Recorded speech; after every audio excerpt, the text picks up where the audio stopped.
Welcome to new TV Telugu. Super star Rajinikanth తన స్నేహబంధం గురించి, తన అసలు పేరు గురించి ఆసక్తికర వ్యాఖ్యలు చేశారు. తాను ఎంత బిజీగా ఉన్నప్పటికీ స్నేహితుల కోసం సమయం కేటాయిస్తానని, వారు తనను పాత పేరుతో పిలిచినప్పుడు ఎంతో ఆనందంగా ఉంటుందని తెలిపారు. కోయంబత్తూరులోని తమిళనాడు వ్యవసాయ విశ్వవిద్యాలయం పూర్వ విద్యార్థుల సమ్మేళనంలో ఆయన వీడియో సందేశం ద్వారా మాట్లాడారు.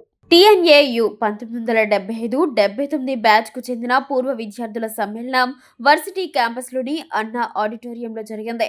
సుమారు 45 ఏళ్ల తర్వాత జరిగిన ఈ కార్యక్రమానికి 100 మందికి పైగా పూర్వ విద్యార్థులు హాజరయ్యారు.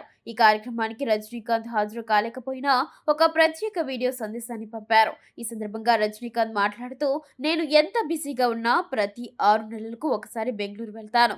అక్కడ నాతో పాటు డ్రైవర్లుగా, కండక్టర్లుగా పనిచేసిన నా పాత స్నేహితులను కలుస్తాను. నా అసలు పేరు శివాజీని నేను దాదాపు మర్చిపోయాను. కానీ నా స్నేహితులు నన్ను ఆప్యాయంగా శివాజీ అని పిలిచినప్పుడు కలిగే ఆనందం చెప్పలేనిదని అన్నారు.